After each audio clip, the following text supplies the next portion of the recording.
Well, hello.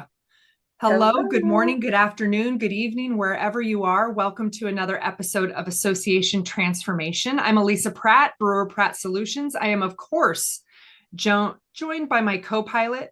Would you be my goose, Andrew? Could you be my goose? Can I be Maverick? Or Yeah. should I be goose today and you can be Maverick? No, no, go on, no, go on. All I right, so Yeah, I'll just be. Yeah, no, go on. So, are you not? I mean, did you not love Top Gun Maverick this last year?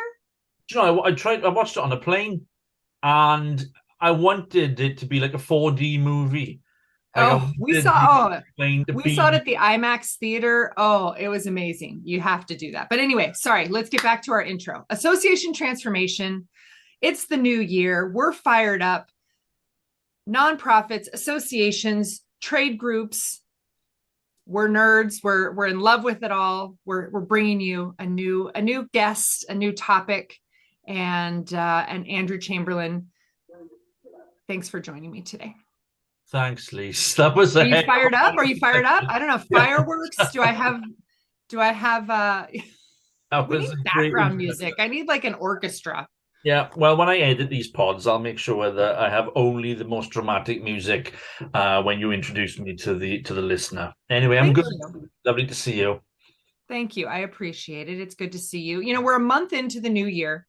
Mhm. And as I've been catching up with association colleagues and peers and friends, it's amazing how much isn't changing. Oh, And having friends that you've known for a long time, and you're going through these not only cultural shifts but professional shifts. It gives a unique opportunity to look ahead and look back at the same time. And we're very fortunate. I'm excited to have a longtime friend of mine. We actually studied for the CAE together back in the day. We won't tell you how old we were back then, but I am very, very excited to welcome a longtime friend, Dana Aragon. She is. Where's the drum roll? Where's the drum roll? State honestly, directions. when I edit it, don't Oh, worry. okay. Sorry. Edit Okay. all Sorry. in the background. Yeah. Sorry. All right. Dana Aragon, State Relations Director of the National Society of Professional Engineers. And I think she's actually had pretty much every amazing association job there is between governance and operations and membership. And I mean, all of the big Yeah. topics, she's the boss. She's the lady. She's who you go to when your association needs some direction, needs some help in these major areas. Dana, happy New Year. Thanks for joining us. Happy New Year to you as well. Can't believe it's 2023. I know, When the year crazy, 22 went. Yeah. crazy. Well, and that's the point. Is it feels like we've been on fast forward since that COVID summer when the world came to a grinding halt. Ever since then, it feels like we've been on a fast forward. And now here we are in 2023 trying to figure out whether the world is new, whether we're back to where we were. And you and I were chatting at over the holidays about how little really feels like it's changed, how so many of these organizations are reverting and going back to the way things seem to be. Is that happening over in your marketplace, in your ecosystem, Andrew? Do you see that in UK organizations? Yeah, I do actually. I do.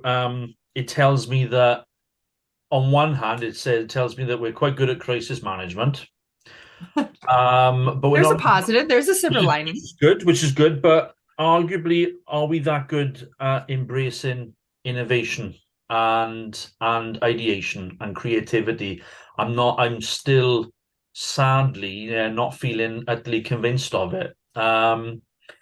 And to see it on both sides of the Atlantic suggests to me that it's actually a global issue in the membership environment. I don't think it's unique to just the US or the UK environments. Yeah. Yeah. Nadina, where tell us where you're coming from. I mean, you've had some worked with some pretty awesome organizations over the last few years. What are you seeing? Where are you? And what's your perspective telling you? So I think here's kind of my observation of what's happened. So Elisa and I have been, talking through the pandemic, and a couple of times we talked about this amazing opportunity that everyone had to kind of kickstart things, move things forward, get rid of some services that weren't producing return on investment, that were necessarily popular with members, but they were like the sacred cows. And so we had that feeling that that's what the pandemic was going to bring to us. We knew some things would stick and some things wouldn't, but we were really hopeful that one of the things that would stick is a little bit different look at how we do things governance wise, volunteer training wise, event wise. Like we would look at things differently. So in my mind, I'm asking what is new, what stuck, and did we really eliminate programs and services that didn't have much ROI? And I'm asking myself, what now? I don't think globally, as you said, Andrew, that there has been a significant change. I think what happened was the rubber band got stretched, right, during the pandemic. And so we saw a lot of things stretch out and try to kind of go out on their own direction.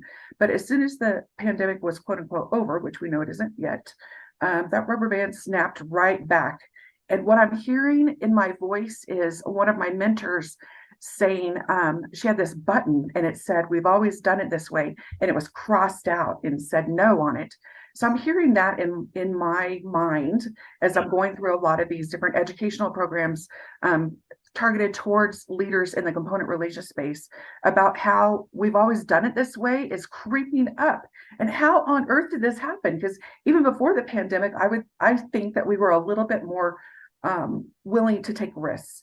And now it feels like everybody felt like we needed to go back to the safe space. So that's kind of what I'm seeing. I don't know if you guys feel the same way, Elisa and Andrew, but that just feels like what's happening for us.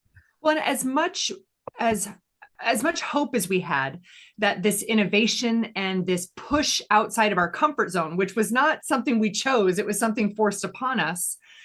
I feel like we've all looked for, or a lot of these organizations have just looked for band-aids, just bridges, just something to get us through. They weren't intentional change. They weren't intentional risks. They were forced upon us. And now once events are back in, we can have our board meetings and our trade shows and all of those things are back. The revenue streams are refortified. All those innovations that we adopted now don't feel necessary. No, you're absolutely right. And it's so strange because it almost feels like in a way the pandemic never happened. And I didn't ever think I would say that, but it's so strange now because it just feels like it really did just snap back. So here are the questions that I want to explore, as we look at component relations moving towards the future. So are we as component relations professionals passionate about change that we're presenting? So that's one of the things I was thinking about. We have these really great ideas and have been enthusiastic about it, but are we really carrying that flag up the hill and saying, let's move forward, let's do change, we can do this?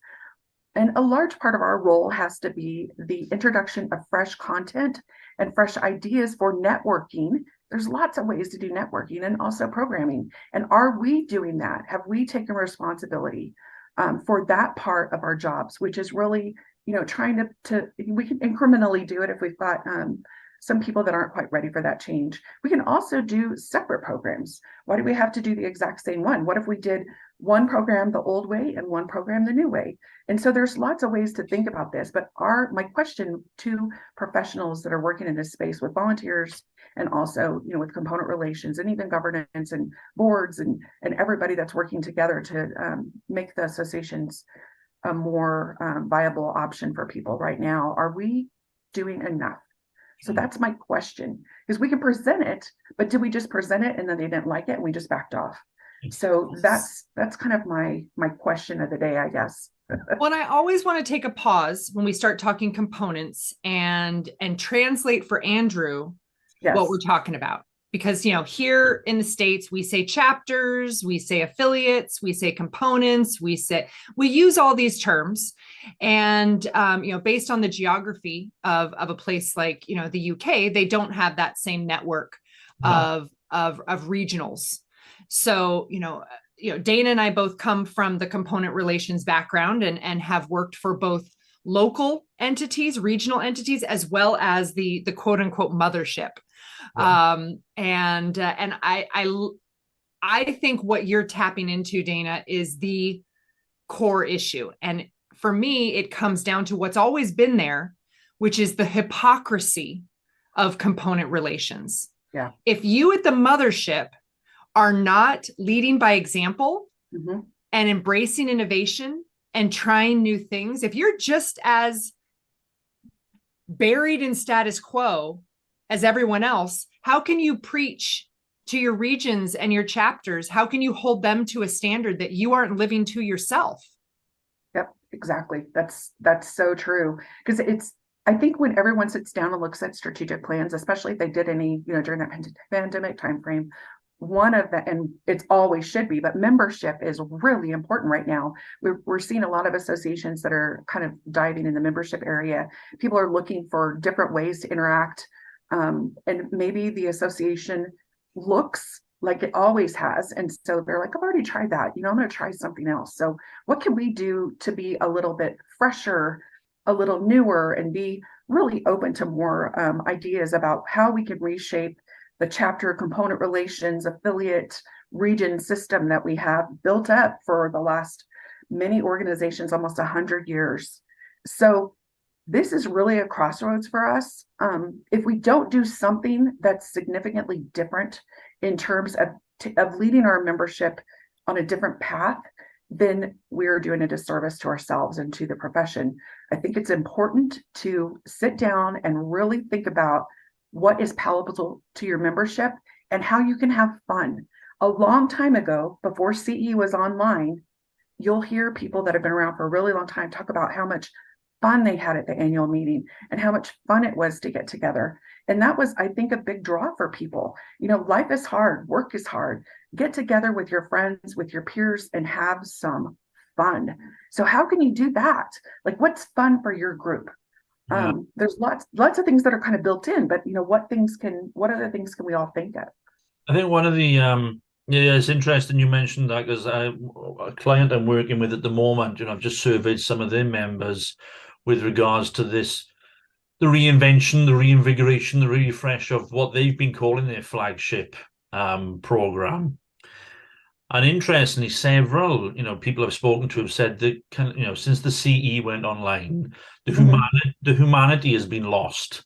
Yes, absolutely. From their experience of membership. And yet we know that that sense of belonging, of community, is fundamental. Is the number one reason why people join Absolutely. any membership organization. Yes, there are the there are the direct professional benefits, but there's also that human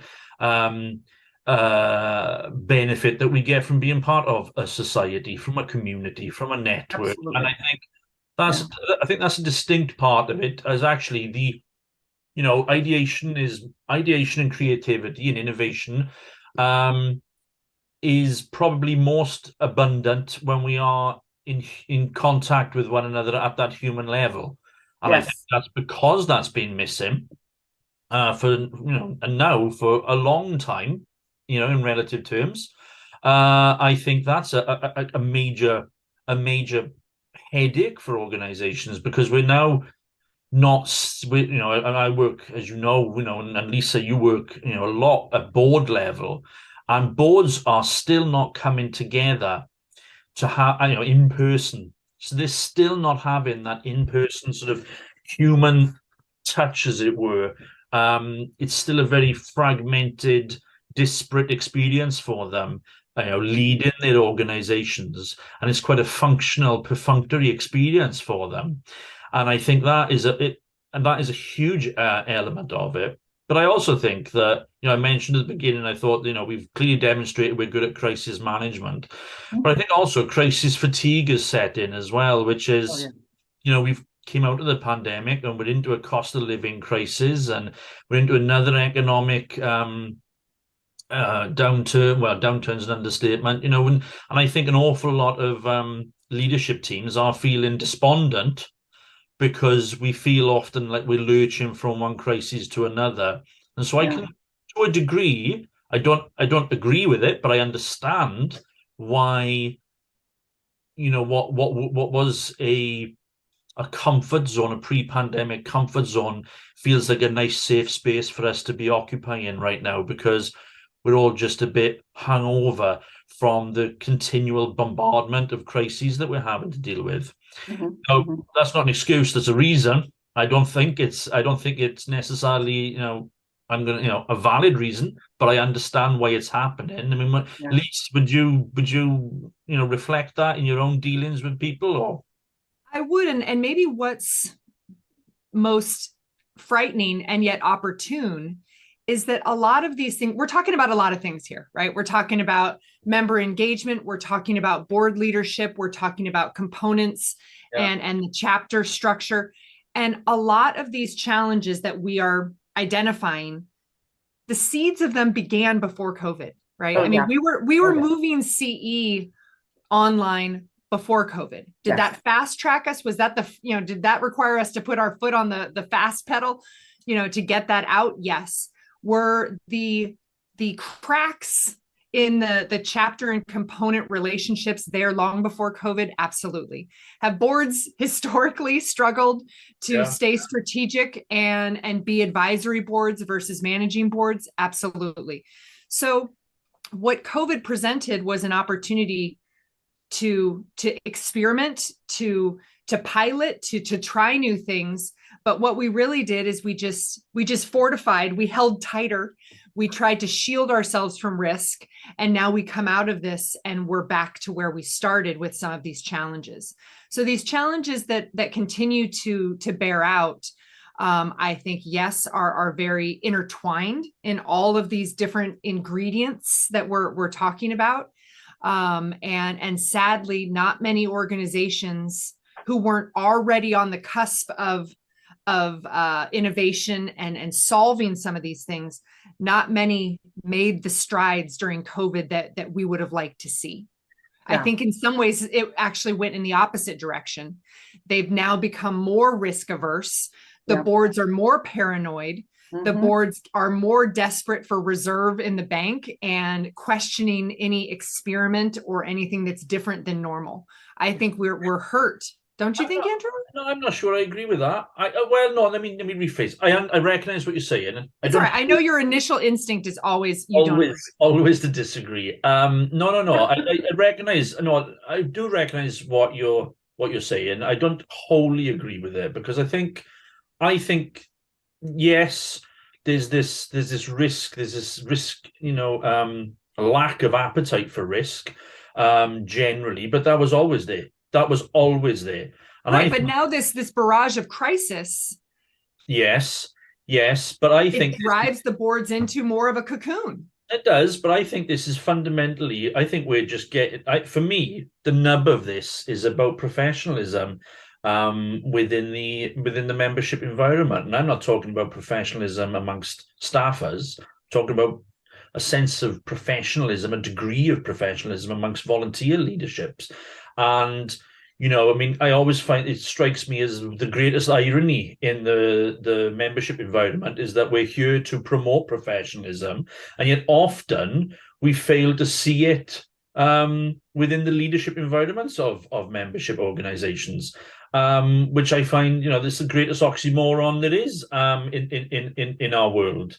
And I think perhaps what we're seeing now is what we would have seen we're just raising issues now that we would have raised anyway.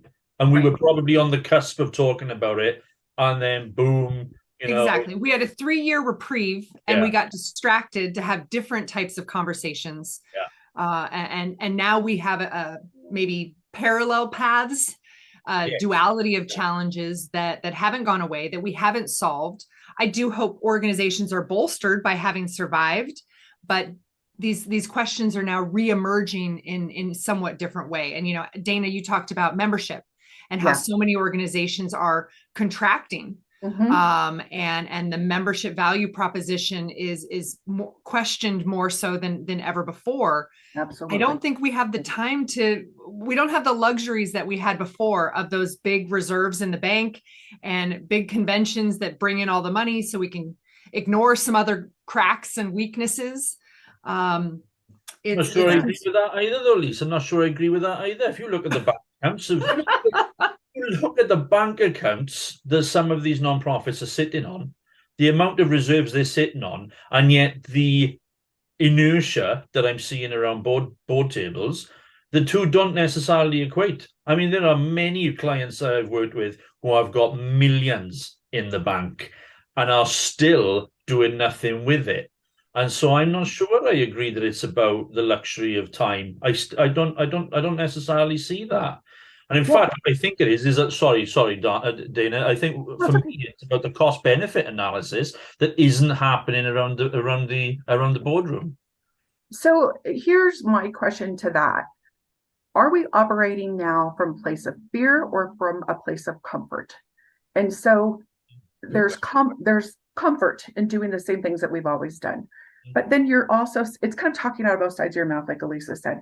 You're saying, I want to change, I want to do this, I want to do that, but you're risk averse. So now where are you? And you've got money, that's great. But what can you do? That money is supposed to be spent on developing membership programs and things that are meaningful to the profession you represent. So are you doing that if you're just sitting on money? And the answer to that, in my mind, would be no. Absolutely. It doesn't mean we need to wipe everything out, but I do think that we need to look at our components, our affiliates, our state associations as businesses. Mm-hmm. And there are some fundamental things that have changed in our business that we have not reacted to. I'm going to tell you one of those things. I started my career off in continuing education. It was right at the beginning when they were starting to put things online, doing videos. I used to review videotapes and award continuing education credit to those. And then they got moved on to online. So here's what happened to associations. Before that time frame, most associations had a pretty robust volunteer base, right? There were lots of people. That was where the place they needed to be seen, to be elevated, to be recognized, to learn some leadership skills. And then continuing education came. So most all of associations really focused heavily on the development and the delivery of continuing education. There are thousands of continuing education developers that do it so well and so easy. There are some that cover almost every profession you can think of, from medical all the way down to lawyers to engineering. They're doing it without us.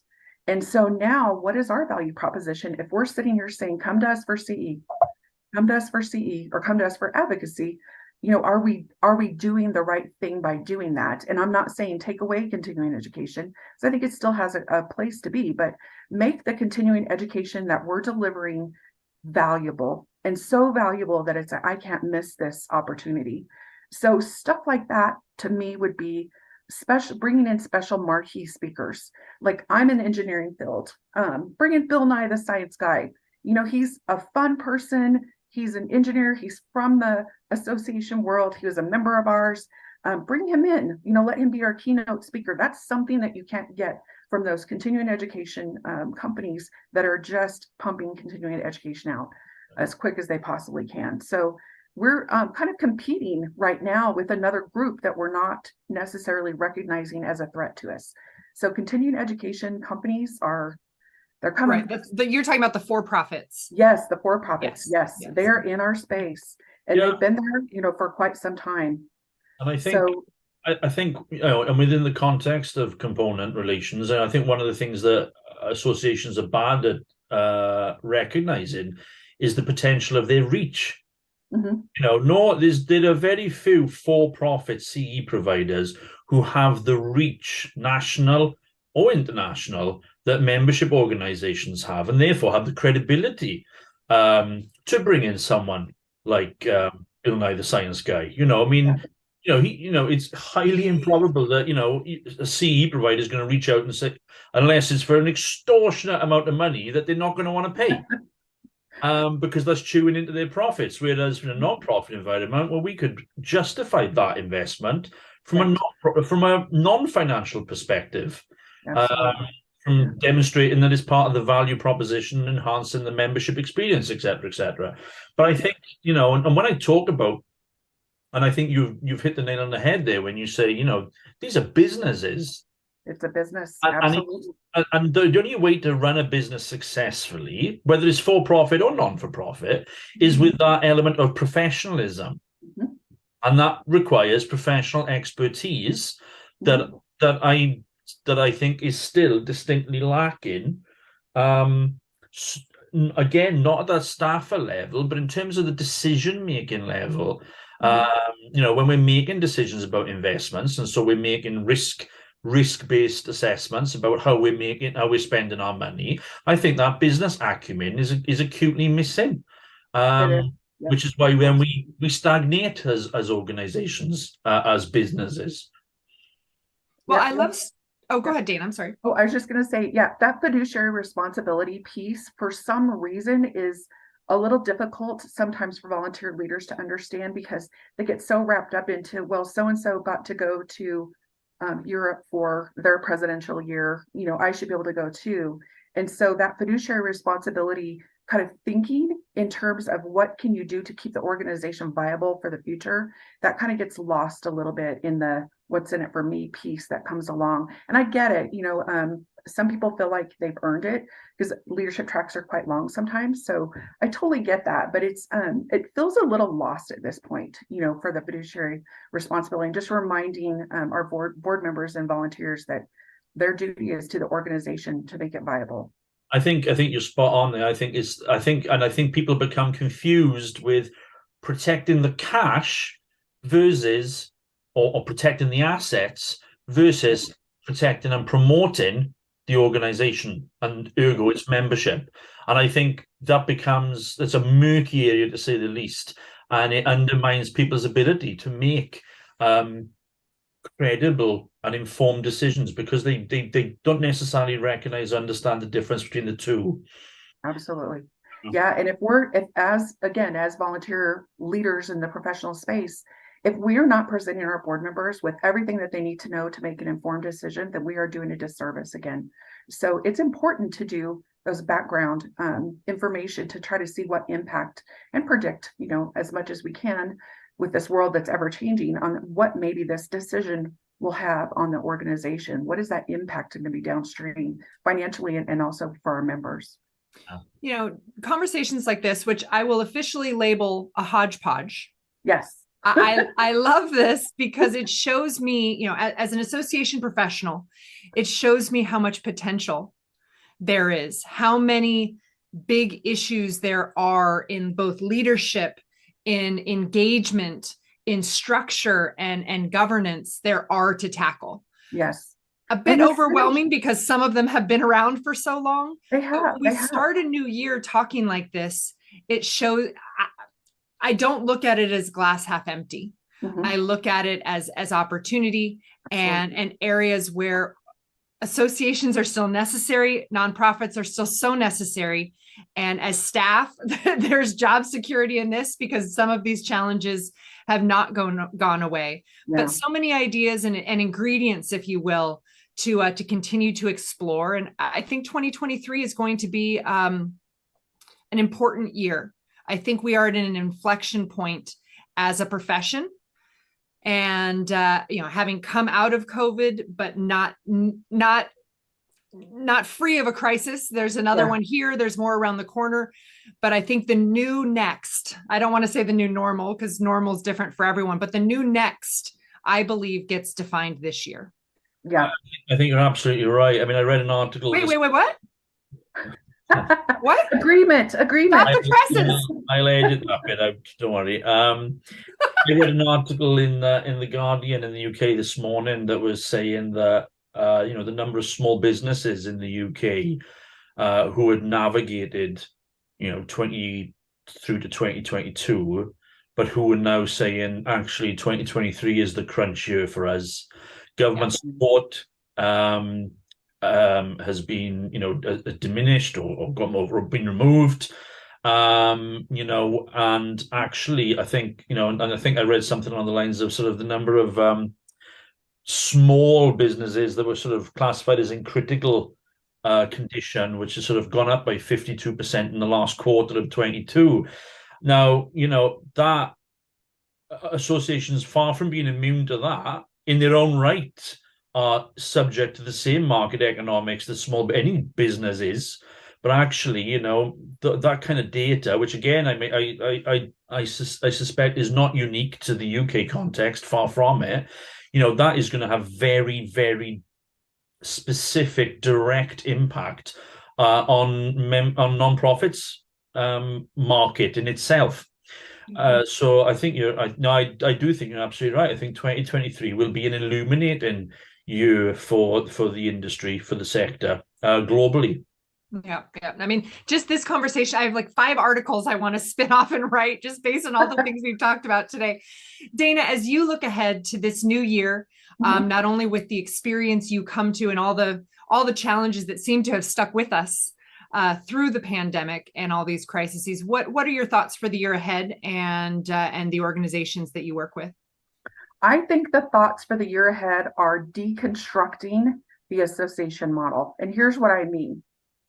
So we look at things and we almost kind of get siloed ourselves within our association because we have all these different committees interacting, and the only people that really know the full picture of what's going on is the board and the staff.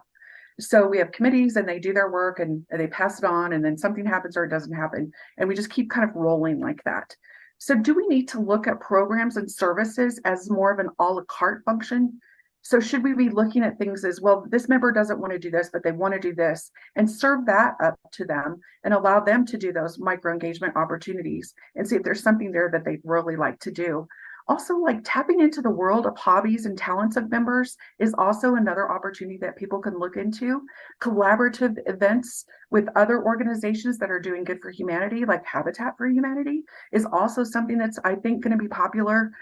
Events and celebrations, where are we with those? You know, we used to do events where we would recognize people that achieved different levels of success in their profession. And are we doing enough for those people? The loyalty programs and bundling.